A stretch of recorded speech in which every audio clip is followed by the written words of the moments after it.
समाचार के ज्યાં વક્ફ બોર્ડના નામે દુકાન ખાલી કરાવવાનો મામલો સામે આવ્યો હતો। સમગ્ર મામલે હવે વકફ બોર્ડના ડાયરેક્ટરનું નિવેદન સામે આવ્યું છે।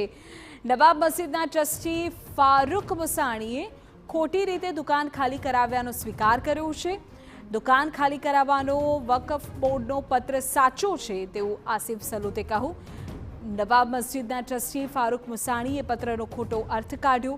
પત્રમાં નિયમ મુજબ જ દુકાન ખાલી કરાવવાનો ઉલ્લેખ છે। ટ્રસ્ટીએ તાળા તોડી સામાન રોડ પર ફેંક્યો તે અયોગ્ય કહેવાય। જો બી ભાડું જૂના હોય તો જે ટ્રસ્ટની મિલકત હોય તો એ ટ્રસ્ટીઓ ખાલી કરાવવા માટે વકફ બોર્ડની અંદર અરજી કરતી હોય છે। તો એના આધાર ઉપર વકફ બોર્ડ એના ડોક્યુમેન્ટ જોઈને આદેશ ભાડુતને ખાલી કરવાનું આવતું હોય છે। તો એમાં પણ લીગલી પ્રોસિજર હોય છે કે એમને 3 વાર નોટિસ આપવી પડતી હોય છે, પછી લીગલી કાર્યવાહી જે થતી હોય કરવી પડતી હોય છે।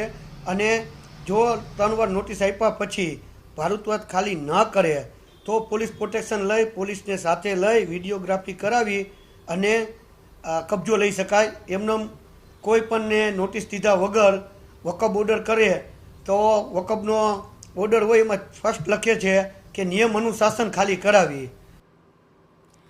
તો વક્ફ બોર્ડના ડાયરેક્ટરનું કહેવું છે કે આ સમગ્ર મામલે પોલીસ અને વક્ફ બોર્ડ વતી તેમણે જ વચ્ચે રહીને સમાધાન કરાવ્યું છે અને મિલકત હાલ ભાડુઆતને પરત સોંપવામાં આવી છે। ઉલ્લેખનીય છે કે દાણાપીઠમાં વક્ફ બોર્ડના નામે કેટલાક શખ્સોએ દુકાનોના તાળા તોડી ભાડુઆતોનું સામાન બહાર ફેંક્યું હતું। આ સમગ્ર ઘટનામાં 5 જેટલા શખ્સો વિરુદ્ધ ફરિયાદ પણ નોંધાઈ હતી।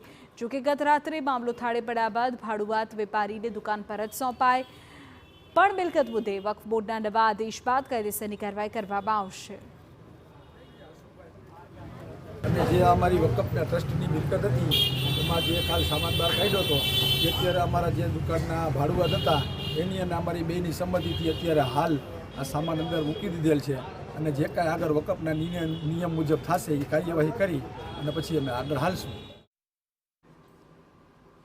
ત્યારે આજ મામલે વધુ વિગતો પણ મળી રહી છે કારણ કે એક બાદ એક અલગ અલગ પ્રતિક્રિયાઓ રાજકોટમાં જે આખી ઘટના બની છે તેને લઈને સામે આવી રહી છે અને જે પ્રકારે જે ભાડુઆતો છે વેપારીઓ છે તેમનો સામાન બહાર ફેંકી દેવાયો હતો ગઈકાલે એ મામલે સમાધાન પણ થયું। ત્યારે આજ મામલે વધુ વિગતો એ મળી રહી છે।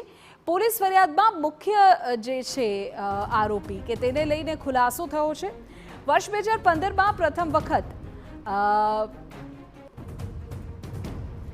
મુખ્ય આરોપી ફારૂક મુસાણી જે છે તે ભાજપના લઘુમતી મોરચાનો સદસ્ય હોવાનો ખુલાસો થયો છે।